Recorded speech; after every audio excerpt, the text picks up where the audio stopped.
Welcome back to Gadget Girls. You may think that large touchscreens that allow you to maneuver images and photos and design plans are already being implemented in our everyday lives. Well, that's because we see them so often on TV and in the movies. Well, that's right. The truth is that the idea is here, but we're still working on perfecting the technology.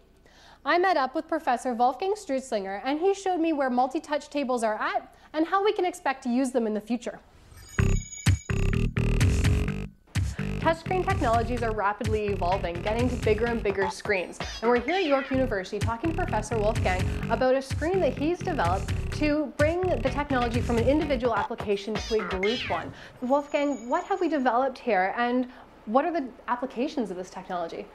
So this is a large touchscreen table, and you can see that we're actually not having direct touch working at the moment, because we're actually using these little lights on the fingers here of Beruz to simulate this, because right now you can't buy this technology at this size. Okay. So we have to simulate this. There's two projectors underneath this table, and a couple of cameras that actually record where these lights are. So the projectors generate the image and the cameras detect where we touch. So with this, we can now detect where the fingers are, and with that we can now grab an object and manipulate it and move it around, rotate it to our liking.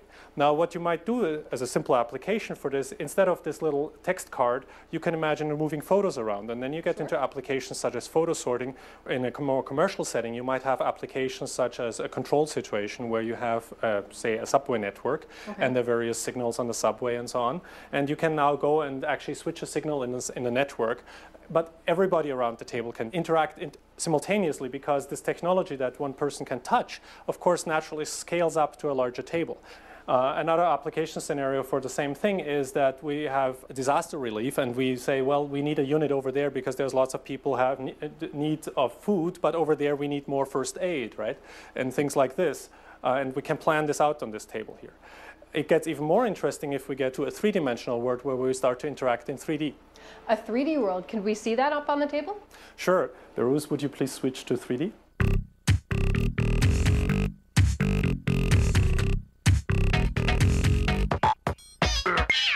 So as you can see now, we're in 3D mode, and in this mode we can take three objects and manipulate them and rotate them and move them around.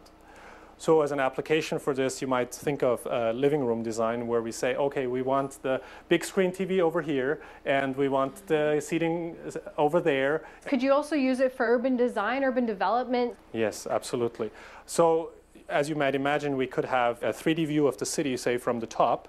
Yep. And we could use the adjoining screens here to have contextual information, such as, you know, statistics about the land use or something like this, and use that directly to talk about various areas of the city, or use a skyline view to see how this will optically look. So this, what we're seeing here, is really kind of as high-tech as it gets right now. Do you see holographic images in the future? Do you see this technology really evolving to that level? Well, to my knowledge, holograms don't really exist at that size at the moment. No, not at all. I wish I had one. But so the reality of it is that we can do these large screens and display things on these large screens, but nothing that comes up in the air. Similar, all the technology that is shown in movies today or in TV series, a lot of that technology is way too advanced for what we can really achieve. Well, thank you, Wolfgang, for letting Gadget Girls come into your interactive systems lab and showing us this table. And yeah, maybe in 15 years I'll be sitting eating my morning cereal and reading the newspaper or watching the news on my big table television screen. Thank you.